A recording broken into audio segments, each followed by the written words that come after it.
What is going on, Laker fans? What is going on, Laker fans? What's going on?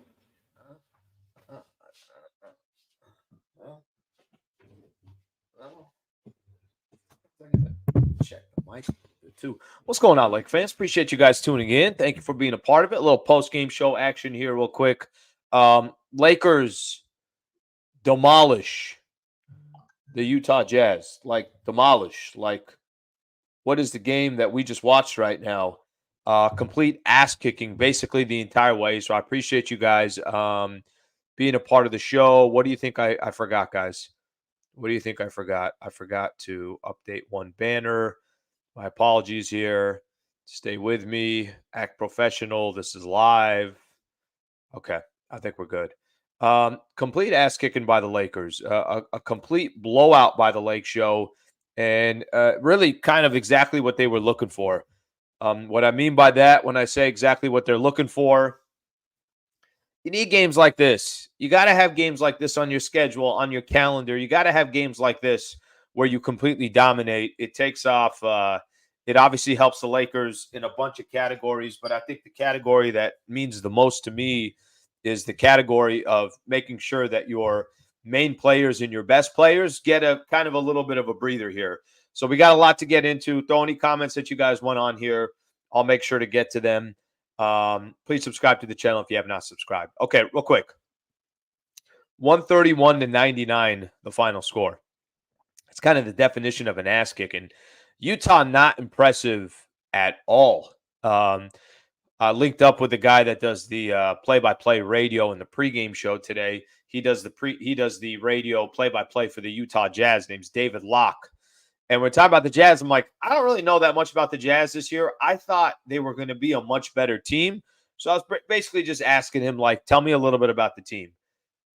He said they're certainly taking steps back. Not having Walker Kessler does not help. They did not have him tonight, but they looked 3 steps slow. They looked like they had nothing tonight. And the Lakers were really just from start to finish. I mean, how many different times have we done the post-game show? We're all sitting here. We're talking about the Lakers basically putting themselves in a position where they're down by, I don't know, you pick the number of what they're down. They're down 10 at the end of the first quarter. They're down 12 at the end of the first quarter. Down 14 at the end of the first quarter. That never happened with the Lakers tonight. I mean, the Lakers tonight, the entire way, had control of this game. So 32-17 by the time the first quarter was done. They're up 15. By the time you got to the halftime, it was, I want to say 21 Lakers were up by.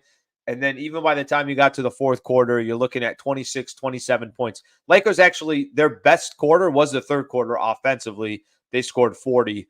Their best quarter defensively was the first quarter. They only allowed 17. So the Lakers, very consistent all night, 32, 30, 40, and 29. But did a great job on the defensive side as well. And like I said, it wasn't a game. And all you're asking for, if you're a Lakers fan, is more consistency from this team. All you're asking for is that when you get a chance to have an ass whipping against a team that is not all that good, you take advantage of it. They've won. Listen, if you want to give the Lakers credit, and I find myself being more critical. I find myself being critical about the Lakers a lot.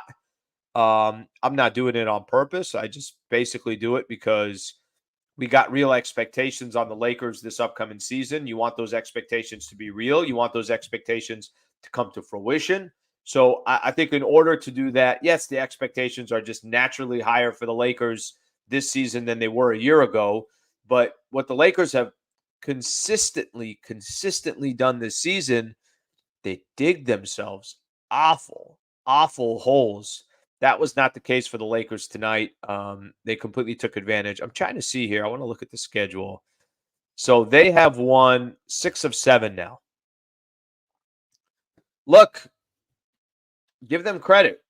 6 of 7 is impressive in the NBA. And it doesn't have to be the best teams that you beat. You guys remember after the Lakers went through that stretch, I talked about how the schedule was easing up a lot. It was going to start easing up. Now it's going to start getting tougher again. Now 4 of the next 5 games that you play are all against playoff caliber teams, but they took advantage of the schedule. And The Memphis game was a blowout. This Utah game was obviously a blowout. And then they had some close ones. The Rockets game was a 1-point game. Sacramento, they ended up losing against. Phoenix came down to the wire. Even that Portland game from a couple weeks ago was a close one. But I give them credit. Winning 6 or 7 is not easy to do in the NBA. That's what the Lakers have done. 9 of 6 or 9 and 6 so far. Let me play the percentages on this one. I want to see 15 divided by 82. We're about 18% done with the season. So getting close to that 20% mark. I don't think there's a Laker fan out there that is going to be too upset with a 9 and 6 start for the Lakers, and they win the West Group A when it comes to the in-season tournament. I'm going to get into the in-season tournament in just a second. There's a couple more things that I want to get into. I spent a lot of time these last couple of days, especially after the Rockets game, bitching and complaining about where the Lakers, how I didn't feel like there's enough balance on the team, that LeBron is asked to do everything, and you're just not having enough games where you have more players that are contributing. All these role players the Lakers have, the depth that the Lakers have. Where is that on a consistent basis for the Lakers? And me personally, again, I would say it this way, and I think this is the best way for me to put it. I look at this Lakers team. I think we all do. We have high expectations for this Lakers team, but we were just sold all offseason that these role players are going to come contribute.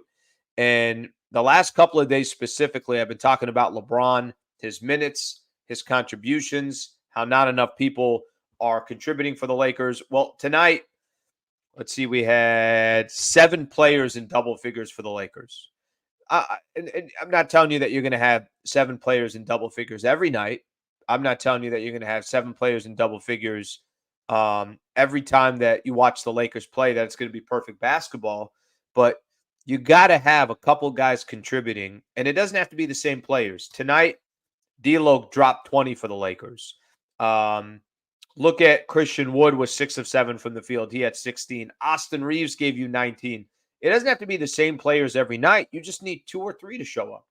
Rui gave you 12, even though I know he took 13 shots to get there.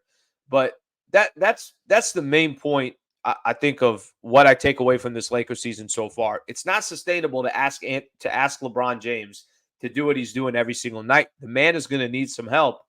And they had a couple games in a row where they had 6 players scoring double figures and then 7 players scoring double figures. Tonight, they have 7 players scoring double figures as well.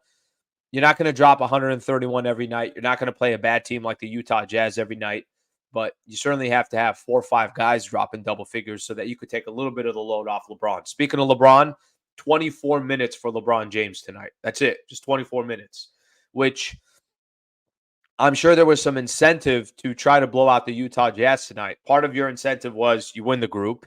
But the other part of the incentive, which let's just pay attention to the regular season, you got the Dallas Mavericks in less than 24 hours. So you're also looking at the Mavs, and you're trying to tell yourself that if we could at least put ourselves in a spot that they don't have to play 35 minutes, they don't have to play more than that, or whatever it is, you just kind of take that for however you look at it.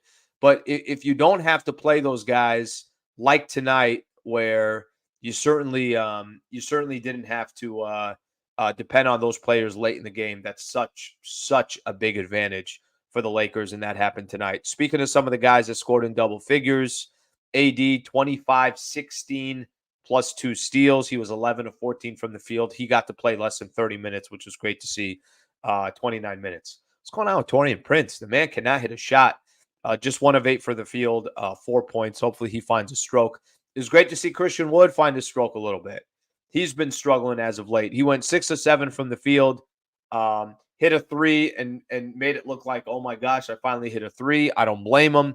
But Christian Wood, 6 of 7 from the field. He had 16 points. He had 8 rebounds. He had 2 assists, so he was there to help. Austin Reeves, off the bench for the Lakers, 26 minutes, 19 points, 5 rebounds, 5 assists, and 3 steals. Austin Reeves, actually, looking at his numbers off the bench, he's starting to look more and more comfortable off of that role, and hopefully he can keep doing it on a consistent basis. D'Angelo, fantastic tonight. 7 of 9 from the field, 20 points, 8 assists. The 20, but you still got the 8 dimes. I think that's all Laker fans are trying to see from D'Lo is can you do it on a more consistent basis? But um, that's like I said. I mean, even Jackson Hayes getting 10, and I know that 10 points not that big of a deal, but a player like Jackson Hayes, I'm sure it's a big deal for him. So that's a little bit from a Laker perspective. You got off to a good start. You held on to lead the entire time. 7 players scoring double figures. The ball was moving tonight as well. How many assists did the Lakers end up having? I think I saw this earlier. 35. That's it. 35 assists. That's a ton of assists. The ball was moving, and anytime that everybody feels like they have a chance or they're making that extra pass and they're unselfish, that's obviously a big part of what the Lakers or what they had to do tonight. So really, really nice start from really, really nice game from start to finish for the Lakers. And Braun, again, only played 24 minutes. All right, let's read some of these comments here. Hi, Laker fans. What is going on? All right, let's see what else we got here. The things 500K will make you do. I don't know if it's the 500K. Maybe it is. Maybe it isn't. Some people wanted some haymakers tonight. You know what I mean? Maybe it is the incentive. Maybe it's not. But I'm going to go back to this in season tournament or not. You need W's. You just need wins. Now, it is making, if I could be completely honest here, it is making this regular season a little bit more interesting, right? Like, we're doing things or we're in a position to see things that we really haven't so far this year or so far all of us who've been NBA fans. This is completely new. Nobody has ever gone through this process before.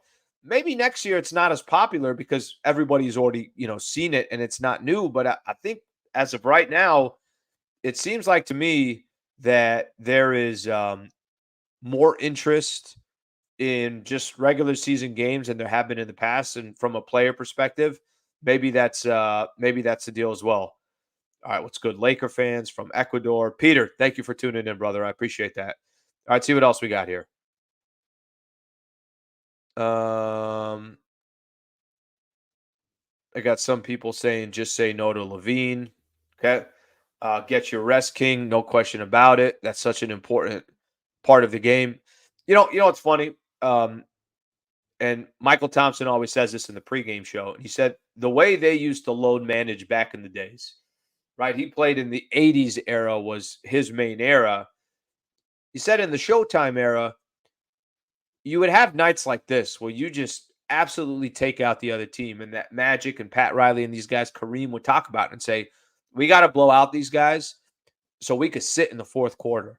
So those main players would get a chance where they didn't have to play 40 minutes or 35 minutes.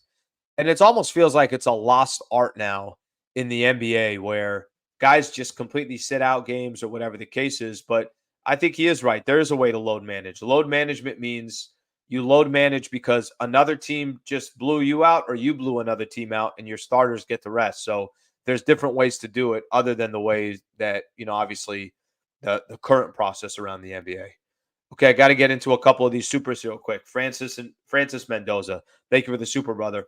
Back to back tomorrow. We better get ready or else. We're going to talk about that Lakers Mavs game because we've had some back to backs already this year and they haven't been perfect. Let's say that. So, not that they're supposed to be perfect, but I think you guys know what I'm referring to here.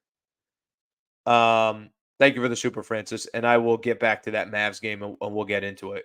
Glenn, thank you for the super. Knocking another great show, sweet. When is Vando and Gabe coming back? When they return, whose playing time will be cut? LeBron, I hope. Interesting. Okay, I was not expecting. We're obviously not taking anything from LeBron away. I'll tell you what Vando's going to take. Probably Taurean Prince. Prince keeps struggling, and as of right now, there's no update. I heard Coach talk about it in the pregame show, basically saying that the Lakers are. Vando had the day off today to kind of let his body recover, but I don't think he's taken on any full practice physical activities. So it doesn't sound like anytime soon. And for Gabe Vincent, he's not going to get reevaluated for another week and a half. So, and something to emphasize here: when somebody says they're going to get reevaluated in 2 weeks, and then 2 weeks goes by, that doesn't mean that that player is going to be available once they're reevaluated again. It just means they're going to look at him again and kind of see where they are. And then they got to start working them back up to game ready, in-game ready, in-season ready, whatever you want to call it. Glenn, thank you for the super. I appreciate it. Just a reminder here, I'll do everything I can to get to your guys' comments. If you do throw a super, I will 100% make sure I read it. If you don't throw a super, all good. I'll try to get to your comments either way. Okay, let's see what else we got here. Get your res king. I already saw.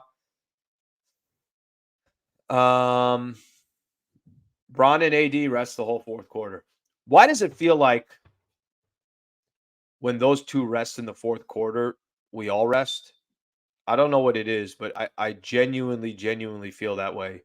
When everybody rests in the fourth quarter, or when LeBron and Anthony Davis rest, I feel like I'm physically resting as well.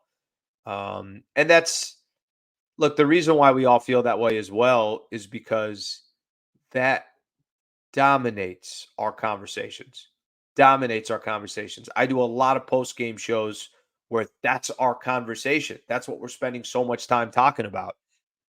So don't take that as a surprise. I think that's just kind of the natural reaction. And I think a lot of people feel that way because it is always going to be a storyline here. David, I got you, brother. David, I got you.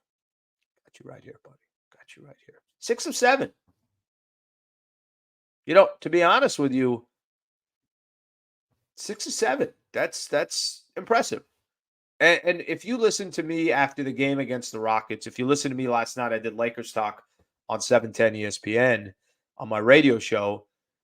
I've been very cautious with the Lakers. I haven't tried to compliment them too much. I think they're a team that I'm still kind of trying to figure out. But 6 of 7 in the NBA is 6 of 7. So give credit where credit's due. Yeah, you're right about this. Strained groin or something like that. I'm not sure what it is, but obviously Cam has done what he has or what he could so far this year. We'll see if he misses any time, but that's a player that you hope he looks like he's starting to build his confidence, and because he's building his confidence, it's definitely something that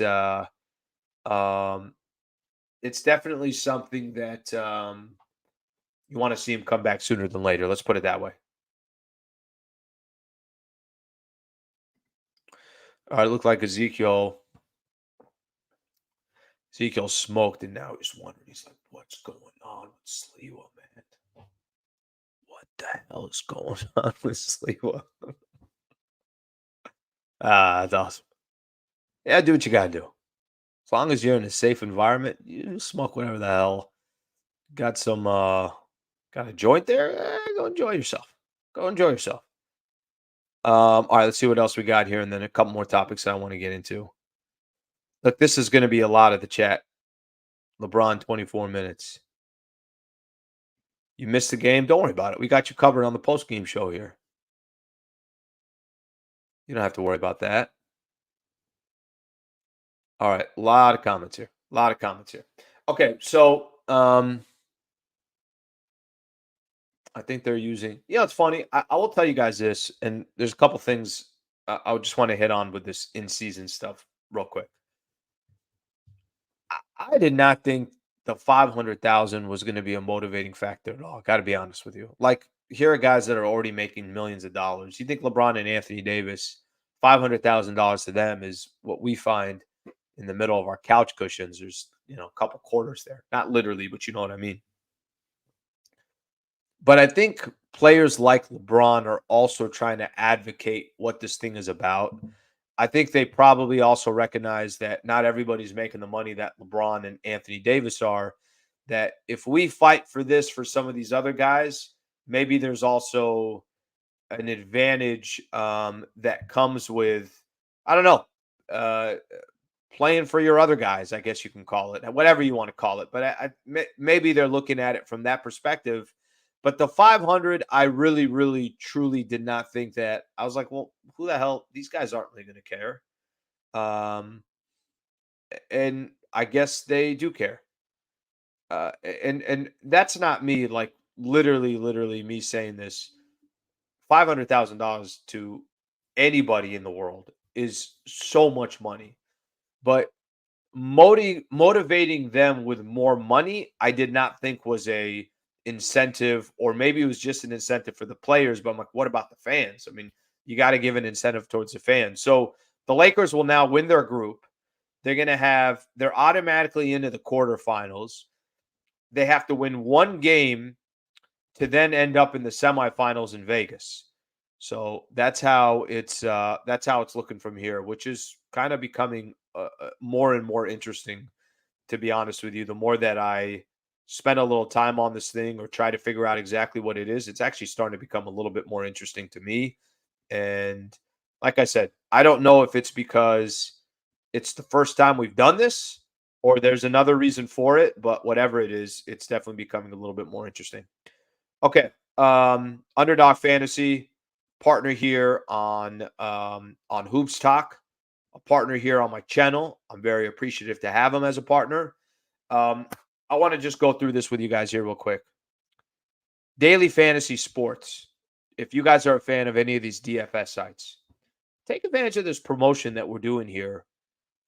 Basically, if you sign up and you use that code HoopsLA, you've never been on the site before, or maybe you're using one of these other DFS sites out there, Daily Fantasy Sports, Underdog Fantasy is offering a $100 deposit match. So basically, what that means is you sign up with an account, you put $10 in there, they'll match that up to $100. You put 10, you got 20 in your account. You put 50, you got 100 in your account. You put 100, you have 200. Look how easy it is to do this. I do the pick'em games. I'm going to pick pregame, as in these are games set up for tomorrow. I'm going to go to the NBA app because NBA is what we do on this channel. And you know, I love the NBA. I could pick of any of these games to play. Do they already have the Laker one up? I don't think they have the Laker one up yet. In a perfect world, I would just do the Laker one. But let me just pick one that I think could be interesting. Let's go Milwaukee, Boston. All right. Dame, higher or lower than 25.5 points? I'm going to say Dame gets lower because it's Boston and they got a great defense. Tatum. Um, Tatum, I'll go points. I'll go lower with Tatum too. I'm going to put $20 in here. You see, two pays up to $60. Just use that code HoopsLA. Again, would greatly appreciate you guys support the partner. At the same time, if you don't play DFS and you don't like playing DFS, that's completely okay as well. But I encourage you, if you're somebody that plays daily fantasy sports, do Underdog Fantasy and make sure you put in that code HoopsLA. My picks are in. I got Dame under 25. I got Tatum under 27. Two teams that like playing defense, so I'm going to take my chances with that. Okay. Let's get back to this. Braun is talking as we speak. Awesome Powers. By the way, that's a freaking great name. Just a fantastic name on YouTube. Thank you for the super, brother. Greatly appreciate that. King James, first ever to have 39,000 points. I need a fist pump sleeve. Gabe Vincent looking like Kendrick Nunn situation. My brother, I got you. I got you.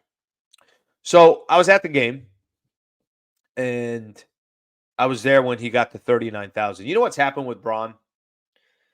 Is we've just got so accustomed to what he's doing that it's very easy to just stop appreciating what he's doing. He's got 39,000 points in the bank. How many would he need to average? Let me just look at this. 25 times 50. Basically, he's going to get to 40,000 points this year. If he averages 25 points a game times 50 games, that's another 1,250 points. So the man is going to reach the milestone of 40,000 points by the time this season's over.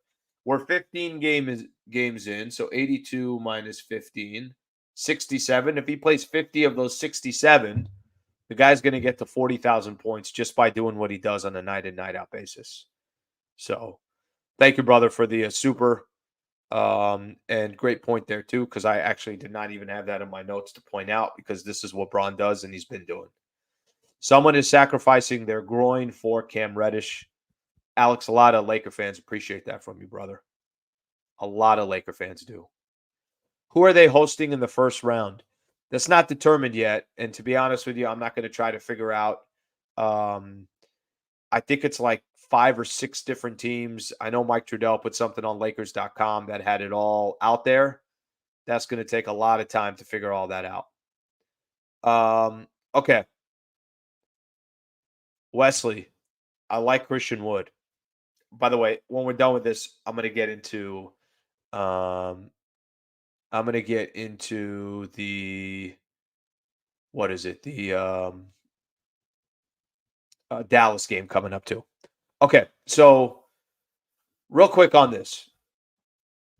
As far as Christian Wood goes, Christian Wood's actually a good example here. We could do Christian Wood right now. Um, Christian Wood's been an interesting player because one of the things I want to give Christian Wood credit for, I'm gonna try to look at his last 5 games or so. Watching him to start the season, the thing I loved most about what he was doing was he's finding ways to contribute. He's grabbing you 8 boards, 10 boards, 11 boards. He's doing his thing from that perspective, which is one of the things that I pay close attention to. It's not just the points. Are you making winning plays? Are you finding ways to contribute any way possible? And you can be productive other than just scoring. So I want to point out his last, at least his most recent games. Houston, he only had 2 rebounds. He didn't score a point. Portland, at Portland, he had 10 rebounds. He had 10 points. Okay, you feel that presence. Game before that, Sacramento, he had 2 rebounds. He only had 5 points. Game before that, only 2 points, but he had 10 rebounds against Memphis. I would say this about Christian Wood. We're probably not going to get 16 points from him every single night like he had tonight, but just find ways to contribute. And that's really the case with all these role players. D'Lo, if you're not dropping 20, make sure you're getting 10, 11 dimes and 5 rebounds. Reeves, if you're struggling from the field, get 6 rebounds, get 6 assists. I think with all these guys, Cam Reddish, the same thing, Taurean Prince. Like Taurean Prince, look at his stat line tonight. He played 31 minutes. He had 0 rebounds, 1 assist, and 4 points. He was 1 of 8 from the field. How was he doing in the other areas? Now, he had a crazy plus minus, but that's because the Lakers were kicking Utah's ass from the start. Find other ways to contribute. So I want to highlight these players more, and I don't need to highlight them just by looking at how many points they scored. Trust me, I'm the last one that needs to look at that. I really, really take I try to take pride in when watching these games, looking at the little things that players do, but they just got to be more consistent doing it. That's it. They just got to be more consistent doing it. Okay. We'll do a little roll call here. If you guys want to leave where you're tuning in from, please feel free to do so. Please feel free to do so. City, state, country, wherever it is, I'll do my best to get to these. But what I am going to do right now is I want to talk a little bit about the game tomorrow because we got a good quick turnaround. To put a bow on this game tonight, they kicked the Jazz ass, 131-99 the final score. LeBron plays 24 minutes. AD plays 29 minutes. 7 guys score in double figures. Tonight was a really, really good night for the Lakers, and they've won 6 of 7 games. I'm going to continue to emphasize that because I think that's a big deal, and that's not something that's easily accomplished in the NBA. Tomorrow they have real competition, and I love when the Lakers have real competition. I love it because it's a good test. These are good barometers, right? You want to have tests that kind of let you know a little bit about what this team is right now. So far with the Lakers, there's a theme here to some of their losses, okay? They lost to Denver. Check one thing here. Get back to the score. Okay, there's a theme here so far in the Lakers' losses. They lost to Denver, playoff team, championship team. They lost to Sacramento, playoff team. They lost to Orlando, believe it or not, a playoff team right now. I think they're top 5 or 6 in the Eastern Conference. They lost to Miami. Miami's top 4 in the Eastern Conference. They lost to Sacramento. They lost to Houston. Those are obviously teams. Sacramento's a playoff team, and Houston, I don't know what they are yet, but they've looked impressive so far this year. They'll probably come back down to earth. My point is that the Lakers, a lot of their wins so far have come against teams that are not playoff teams. Phoenix, give them credit for, they got a couple of wins. Clippers, we're still trying to figure out what the hell they are. They do have a W against the Orlando Magic. They do have a double W against the Houston Rockets. But I love when this next 5 games, 4 of these teams are all playoff teams. Dallas tomorrow's got off to a great start. They're 9-5. Then you're at Cleveland, you're at Philly, you're at OKC. You got Detroit in the mix there as well. And I know they're probably the worst team in the NBA. I don't know if they're still on this crazy losing streak, but they have not been good at all. Tomorrow, you get real deal. I think real deal. I don't want to. Detroit's lost 13 games in a row. I think real deal. I don't want to get, you don't want to get too ahead of yourself with the Mavs, but you got Luka, you got Kyrie Irving. The last Mavs have lost 2 games in a row, but they lost to 2 really good teams. They lost at Milwaukee, and then they also lost to Sacramento. I don't know what the Dallas Mavericks are. I don't know if they're going to be a team in a month where we're talking about, wow, they're top 4 in the West. But I know Luka's pretty damn good. Kyrie, I want to look at his stats here real quick of what he's done so far this year. But Luka, it's no surprise, right? Averaging 30 a game, 8 rebounds, 8 assists, just incredible. Kyrie's averaging 24. 6 assists, by the way, as well. That's a nice stat for him. Tim Hardaway Jr. is averaging 18. Grant Williams, they obviously picked up in the offseason. So they got some players. And a second of a back-to-back, when you're going up against a team that is going to be fresh, and the Lakers, we've seen them in back-to-backs. We've seen how they play from night to night. I think the last back-to-back they had, Memphis, they blew them out, and then they lost. It was actually exactly a week ago. And then that next Wednesday, the next night, they get blown out by the Sacramento Kings. So this is going to be an interesting one because it's actually playing out that way, that you blew out the Utah Jazz. LeBron and AD got to rest. The game prior, you had a great game and 7 players scoring double figures. It's actually eerily similar to what those two look like. And now the question is, you got the Dallas Mavericks day before Thanksgiving. You're going to get Thursday off to spend with your family, and then eventually you're going to fly out to Cleveland. This will be interesting to see how the Lakers respond. So I'm going to go back to what I said from the beginning. Ultimately, for the Lakers, what you're looking for is you want tests. Tests are good things. When you have tough games against good teams, that's exactly what you want to see. And the Lakers are certainly going to have that test, I think, coming up tomorrow. Again, I'm not trying to make a case here that they're the, watch out for the Dallas Mavericks. I just don't know what the Mavs are, but I know they got off to a good start. Okay, let's read some of these comments here. And of course, we got a lot of people that are putting in their comments. So BC in the house, Philippines, Rochester, New York. Thank you for tuning in. Someone's at the hookah bar. Enjoy your hookah. Redondo Beach. Thank you for being a part of the show. Temple City, New Zealand. I'm assuming there. Philippines in the house. Thank you so much for being a part of the show all the way on the Philippines. Anaheim always comes Capitals. Always puts it 3 times. Always catches my eye. Let's see what else we got here. Lawnberry, New Hampshire. Las Vegas, home of increasing HOAs fees. Okay, I did not know that. Let's see what else we got here.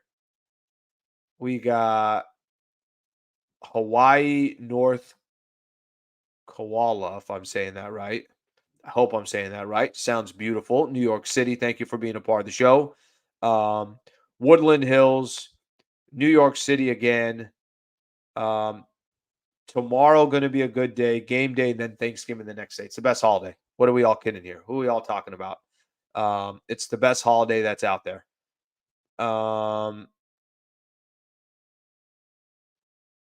That's interesting. Adding player ratings or stock rising and stock falling to a segment of this show would be top. That's a good idea. Not a bad idea there, brother. Thank you for the idea. I appreciate that. I'm going to actually put something out here. I'm going to give you guys my email address. Okay? It's my personal email too. Okay? If you guys ever have ideas for the show, and I'm going to put it on the comments there, my email address, allenslewa@gmail.com. If you guys ever have comments or suggestions or things you guys want to see on this channel, hit me up. I'm happy to incorporate whatever you guys think that you guys specifically would like to see for the show, and I'll do my best to apply it, where I see necessary. Clovis in the house. Let's see what else we got here. University of Newcastle, Australia. Got somebody saying, let's get Cam, Vando, and Gabe back, hopefully sooner than later. Washington, D.C., Moscow in the house. Thank you for being a part of the show. Flint Ridge in the house. Iowa in the house. Flint, Michigan in the house. San Diego in the house. Appreciate you all being part of the show. Okay. So we got a lot here. Okay. Thank you all for being a part of the show. Okay. So I think we, unless you guys got any other specific topic that you guys want to get into, let me know. But I think we're coming to a close here. I'm actually really looking forward to Sunnyvale. Thank you for being a part of the show. Highland Park, thank you for being a part of the show. I'm looking forward to tomorrow night's game. I think it's a good test right before Thanksgiving, like I mentioned.